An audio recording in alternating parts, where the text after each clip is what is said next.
नमस्कार मित्रों, target the study point में आपका स्वागत है। हम आशा करते हैं आप लोग बेहतर होंगे, आपकी तैयारी अच्छी चल रही होगी। मित्रों, हम लोग यूपी ट्रिपल एस सी द्वारा आयोजित की जाने वाली लोअर पीसीएस मुख्य परीक्षा, लेखपाल परीक्षा, यूपी पीसीएस की परीक्षा तथा आरओ की परीक्षा को ध्यान में रखते हुए सामान्य अध्ययन के महत्वपूर्ण क्वेश्चंस को देख रहे थे, जिसमें आपको जो है एक प्रैक्टिस सेट कराया जा चुका है, उसी के क्रम में दूसरा सेट है। तो चलिए हम देखते हैं। फलों के मीठे स्वाद का कारण क्या है? तो जो फलों के मीठे स्वाद का कारण होता है वो आपका फ्रक्टोज होता है। फल में जो है फ्रक्टोज नाम की शर्करा पाई जाती है। यह सबसे मीठी शर्करा है। शहद में भी ये पाई जाती है, इसी कारण शहद जो है बहुत अधिक मीठा होता है। अगला क्वेश्चन देखिए, आयोडीन की कमी से क्या होता है? तो आयोडीन की कमी से जो है घेघा रोग हो जाता है। विटामिन ए की कमी से रतौंधी हो जाता है। विटामिन डी की कमी से जो है अस्त सुशीरता हो जाता है। अगला क्वेश्चन देखिए, निम्नलिखित में से कौन सा कार्बनिक अम्ल अंगूर केला में प्रचुर मात्रा में पाया जाता है? अंगूर केला इमली में प्रचुर मात्रा में पाया जाता है। तो खट्टे फलों में जो है टार्टरिक अम्ल पाया जाता है। यहाँ पे इमली भी है ना, तो इसको ईंटा से आपको बताया गया था, याद कर लीजिए। इमली में जो है टार्टरिक अम्ल पाया जाता है। ये केला में भी पाया जाता है। अगला क्वेश्चन देखिए, निम्नलिखित में से कौन सा अनुवंशिकीय रोग नहीं है? तो जो रतौंधी होता है वो विटामिन ए की कमी से होता है, ये अनुवंशिकीय रोग नहीं है। बाकी जो रंजकहीनता है ये जो है अनुवंशिकीय रोग है। इसके वाहक जो है एक्स लिंग संलग्न होते हैं। और वर्णांधता जो होता है ये भी एक जो है अनुवंशिकीय रोग है, जिसमें त्वचा, बालों और आँखों में मेलानिन नामक एक रंजक होता है, पिगमेंट, जो अनुपस्थित रहता है। हीमोफीलिया भी एक अनुवंशिकीय रोग है, जिसके अंतर्गत जो है अधिक रक्तस्राव होता है। अगला क्वेश्चन देखिए, तो यहाँ पे रंजकहीनता, वर्णांधा, हीमोफीलिया अनुवंशिकीय रोग हो गए, लेकिन रतौंधी जो है विटामिन ए की कमी से होने वाला रोग है। निम्नलिखित में से कौन सा सही सुमेलित नहीं है? तो विटामिन B12। विटामिन B12 क्या होता है आपका? प्रति अरक्तता कारक होता है। तो सही है, विटामिन B12 की कमी से एनीमिया हो जाता है, तो ये प्रति अरक्तता कारक हो गया। विटामिन C अस्कर्वी होता है, तो प्रति अस्कर्वी कारक हो गया। विटामिन डी जो है बाध्यता रोधी कारक, ये नहीं है। बाध्यता रोधी कारक कौन सा होता है? विटामिन ई होता है। विटामिन के जो है रक्त को अस्कंदित करता है, तो प्रतिरक्त स्रावी कारक हो गया। तो यहाँ ऑप्शन सी आपका सही हो जाएगा। अगला क्वेश्चन देखिए,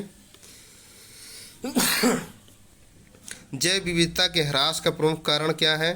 तो जैव विविधता के ह्रास का सबसे प्रमुख कारण जो है प्राकृतिक आवासों का विनाश है।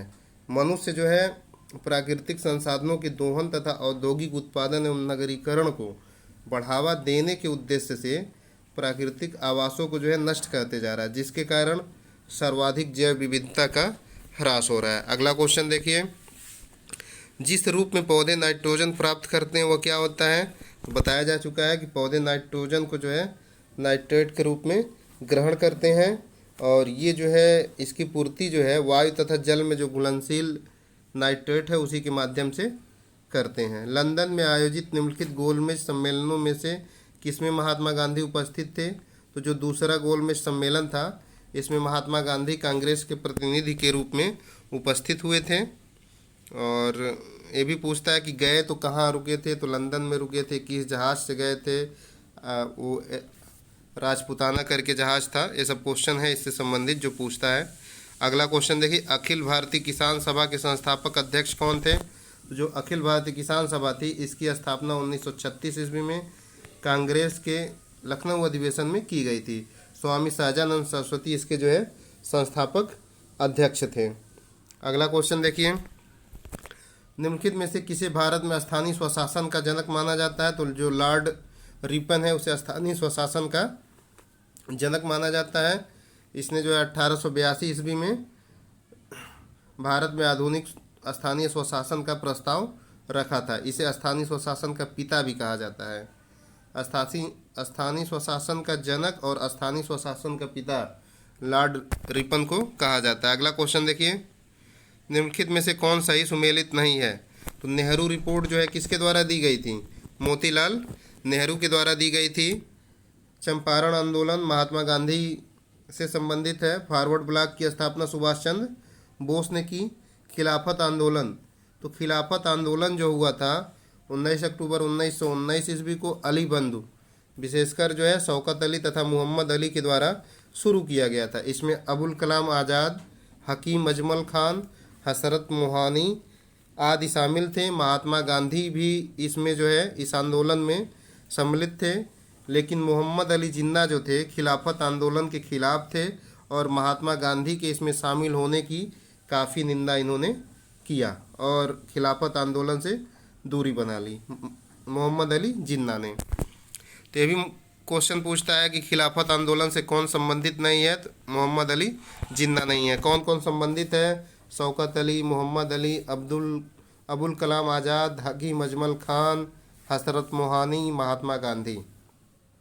और एक क्वेश्चन पूछता है कि महात्मा गांधी के खिलाफत आंदोलन के समर्थक की निंदा किसने की? तो मोहम्मद अली जिन्ना ने की।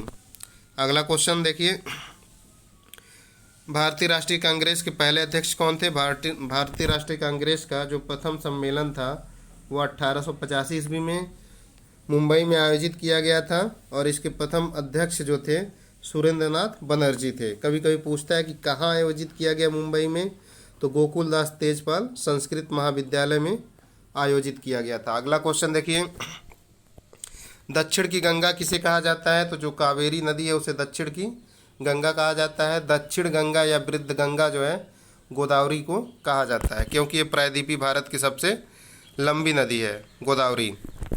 और दक्षिण की गंगा की बात आएगा तो कावेरी को कहा जाता है,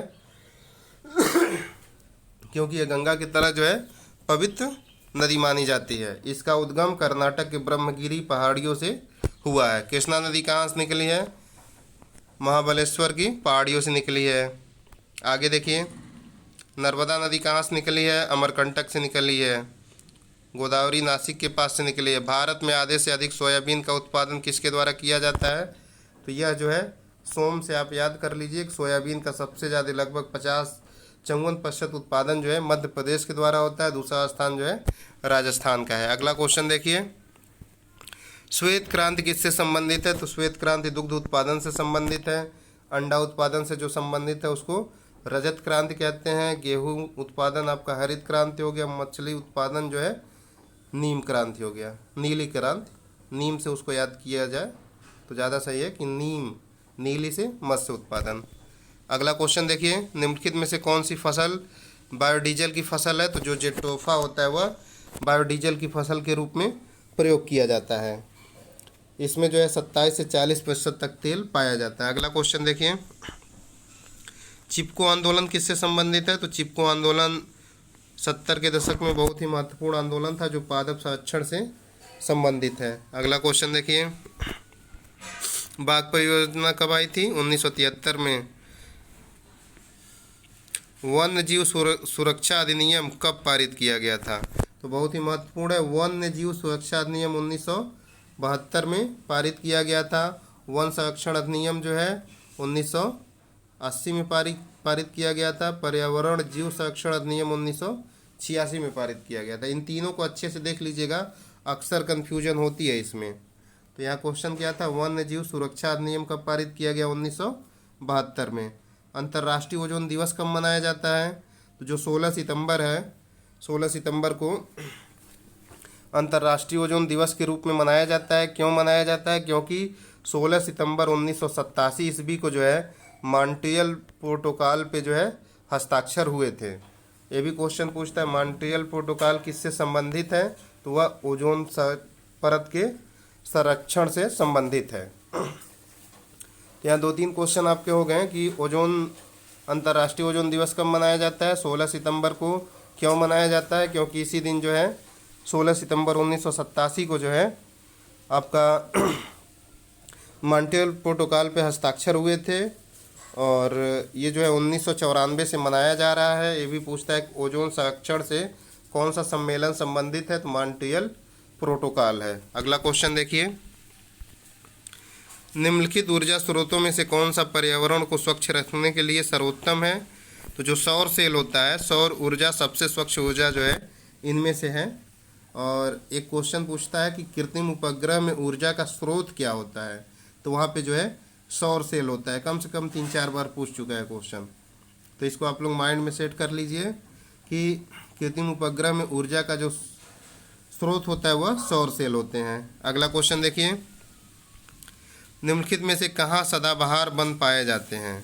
तो सदाबहार वन जो है भारत में पश्चिमी घाट, पूर्वोत्तर भारत में जो है पाए जाते हैं। सदाबहार वन ऐसे जगह पे पाए जाते हैं जहाँ 200 सेमी से अधिक की वर्षा होती है। भारत में 3 जगह जो है सदाबहार वन पाए जाते हैं। पश्चिमी घाट हो गया, उत्तर पूर्वी भारत हो गया, अंडमान निकोबार द्वीप समूह हो गया। अगला क्वेश्चन देखिए, पर्यावरण में ग्रीन हाउस प्रभाव में वृद्धि होती है, किसके कारण होती है? कार्बन डाइऑक्साइड की वृद्धि होती है तो ग्रीन हाउस प्रभाव भी बढ़ेगा। कुछ प्रमुख ग्रीन हाउस गैस देख लीजिए क्या क्या है। जल वाष्प है, कार्बन डाइऑक्साइड है, मीथेन है, नाइट्रस ऑक्साइड है और सबसे महत्वपूर्ण CFC क्लोरोफ्लोरोकार्बन है। तो ये भी पूछता है कि कौन सी ग्रीन हाउस गैस नहीं है, तो उस केस में आपको मदद करेगा कि ग्रीन हाउस गैस कौन कौन सी है। जलवाष्प है, कार्बन डाइऑक्साइड है, मीथेन है, नाइट्रस ऑक्साइड है, क्लोरोफ्लोरोकार्बन है। अगला क्वेश्चन देखिए, भारतीय संविधान की किस अनुसूची में राज्यों एवं संघ राज्य क्षेत्रों का उल्लेख किया गया है? तो भारतीय संविधान की प्रथम अनुसूची में राज्यों तथा संघ राज्यों का उल्लेख किया गया है। संविधान में कुल 12 अनुसूचियां हैं, जो मूल संविधान था उसमें 8 अनुसूची थी। भारतीय संविधान की 11वीं अनुसूची किससे संबंधित है? तो 11वीं अनुसूची जो है पंचायती राज से संबंधित है। ये 73वां संविधान संशोधन 1993 द्वारा जोड़ी गई थी, जो 24 अप्रैल 1993 से प्रभावी हुई थी। इसीलिए 24 अप्रैल को पंचायती राज दिवस के रूप में मनाया जाता है। इसके अंतर्गत 29 विषय जोड़े गए थे 11वीं अनुसूची में। अगला क्वेश्चन देखिए, सूचना का अधिकार के संबंध में निम्नलिखित कथनों में से कौन सा सही है? तो सूचना का अधिकार अधिनियम जो है RTI एक्ट 2005 से लाया गया था। ये 12 अक्टूबर 2005 में आया और ये जो है एक तरह से विधिक अधिकार है। विधिक का मतलब होता है कानूनी अधिकार है। आपका कोई जो है न राजनीतिक अधिकार है, न नैतिक अधिकार है, न सामाजिक अधिकार है। ये एक विधिक अधिकार है। विधिक का मतलब होता है कानूनी अधिकार है। ये 12 अक्टूबर 2005 डेट बहुत महत्वपूर्ण है को लागू हुआ और ये जो है सूचना का अधिकार एक विधिक अधिकार आपका हो ही गया। भारतीय संविधान ने जो है सर्वोच्च न्यायालय ने इसको संविधान के अनुच्छेद 19 के अंतर्गत सन्निहित माना है। तो ये भी पूछता है कि सूचना का अधिकार अधिनियम किस मूल अधिकार में सन्निहित है? तो अनुच्छेद 19 में माना गया है। अगला क्वेश्चन देखिए, भारतीय संविधान का अनुच्छेद 40 राज्य को सार्थक कदमों हेतु परामर्श देता है। किस लिए देता है? ग्राम पंचायतों के गठन के लिए। तो ग्राम पंचायत का गठन अनुच्छेद 40 से होता है। समान सिविल संहिता कितना है? अनुच्छेद 44 है। नगर पालिकाओं का गठन जो है 74वें संविधान संशोधन के अंतर्गत किया जाता है और कर्मकारों के लिए निर्वाह योग्य मजदूरी के संबंध में ये शायद अनुच्छेद 39 ख है। अगला क्वेश्चन देखिए, निम्नलिखित में से कौन भारत में संघ राज्य संबंध से संबंधित नहीं है? तो सरकारिया आयोग जो है बहुत ही महत्वपूर्ण कमेटी थी जो संघ राज्य से संबंधित थी। 1984 में आई थी, 88 में अपनी रिपोर्ट दी थी। तो ये भी पूछता है इसके सदस्य कौन कौन हैं, तो इसको देख लीजिएगा। राजमन्नार आयोग भी संघ राज्य केंद्र से संबंधित है, संघ राज्य संबंध से। पुंछी आयोग भी जो है संघ राज्य संबंध से संबंधित है। लेकिन जो इंद्रजीत गुप्ता समिति है यह संघ राज्य क्षेत्रों से नहीं संबंधित है। यह चुनाव सुधार के उद्देश्य से 1998 ईस्वी में गठित की गई थी। चलिए अगला देखिए क्वेश्चन, योजना आयोग का अंत किस प्रधानमंत्री ने किया? ये कुछ यूनिक क्वेश्चन है। योजना आयोग का अंत किसने किया? तो ये जो है आपके नरेंद्र मोदी जी ने किया। योजना आयोग 15 मार्च 1950 ईस्वी को स्थापित हुआ था, जो 2014 ईस्वी तक था। 1 जनवरी 2015 को योजना आयोग को भंग करके उसके जगह नीति आयोग का शुभारंभ किया गया। अगला क्वेश्चन, असंगठित श्रमिक सामाजिक सुरक्षा अधिनियम कब से लागू हुआ? तो 2008 में पारित हुआ था। बहुत महत्वपूर्ण है, 2-3 बार पूछ चुका है PCS में। असंगठित श्रमिक सामाजिक सुरक्षा अधिनियम, असंगठित श्रमिक सामाजिक सुरक्षा अधिनियम 2008 में पारित हुआ। अगला क्वेश्चन देखिए, निम्नलिखित में से कौन भारतीय अर्थव्यवस्था का प्रमुख लक्षण है? तो जो भारतीय अर्थव्यवस्था है, जवाहरलाल नेहरू ने मिश्रित अर्थव्यवस्था को अपनाया था, जिसमें आपका जो है सार्वजनिक व निजी दोनों क्षेत्रों की भागीदारी सन्निहित है। अगला क्वेश्चन देखिए, मिश्रित अर्थव्यवस्था क्या होती है? जिसमें सार्वजनिक और निजी दोनों क्षेत्रों की भागीदारी हो। अगला क्वेश्चन, जनगणना 2011 के अनुसार निम्नलिखित राज्यों में से किस राज्य में पुरुष महिला साक्षरता दर में अधिकतम अंतर है? तो वो आपका यूपी है। यूपी की जो ओवरऑल साक्षरता है 67.67% है, पुरुष साक्षरता 77.3 है, महिला साक्षरता 57.2 है। इन दोनों में जो अंतर है वह 20.1 का है। तो सबसे पुरुष और महिला साक्षरता में सर्वाधिक अंतर कहाँ है? यूपी में है। अगला क्वेश्चन, राष्ट्रीय मतदाता दिवस कब मनाया जाता है? तो 25 जनवरी को जो है राष्ट्रीय मतदाता दिवस के रूप में मनाया जाता है। इसका प्रमुख कारण ये है कि जो भारतीय निर्वाचन आयोग था, इसकी स्थापना 25 जनवरी 1950 को की गई थी। इसी को ध्यान में रखते हुए 2011 से तत्कालीन प्रधानमंत्री मनमोहन सिंह के द्वारा 25 जनवरी को राष्ट्रीय मतदाता दिवस के रूप में मनाए जाने की घोषणा की गई थी। कौन सूफी संत महबूब इलाही के नाम से जाना जाता है? तो शेख निजामुद्दीन औलिया को जो है महबूब इलाही के नाम से जाना जाता है। भारत में चिश्ती परंपरा की शुरुआत किसने की? मोइनुद्दीन चिश्ती ने की। महबूब इलाही आपके शेख निजामुद्दीन औलिया हो गए। शेख निजामुद्दीन औलिया के जो शिष्य थे, गुरु थे, वो बाबा फरीद थे, और इसके जो शिष्य थे वो खुसरो थे। तो एक लाइन में आप याद कर लीजिए, मोइनुद्दीन बाबा निजामुद्दीन खुसरो। मोइनुद्दीन जो है बाबा फरीद के गुरु थे, बाबा फरीद निजामुद्दीन औलिया के गुरु थे, और निजामुद्दीन औलिया जो है अमीर खुसरो का गुरु था। अगला क्वेश्चन, जलियांवाला बाग नरसंहार पर कांग्रेस जांच समिति की रिपोर्ट के प्रारूप लिखने का कार्य किसे सौंपा गया था? तो महात्मा गांधी को सौंपा गया था। अगला क्वेश्चन देखिए, इंडियन ओपिनियन पत्रिका के प्रथम संपादक कौन थे? बहुत महत्वपूर्ण क्वेश्चन है ये। अक्सर आप लोग जो है गलत कर देते हैं, एम के गांधी मार के चले जाते हैं। तो इंडियन ओपिनियन पत्रिका महात्मा गांधी के द्वारा दक्षिण अफ्रीका में 1903 ईस्वी में शुरू की गई। इसके प्रथम संस्थापक जो है संपादक जो है मनसुख लाल नजर थे। यह पत्रिका गुजराती, हिंदी, तमिल व अंग्रेजी 4 भाषाओं में प्रकाशित हुई थी।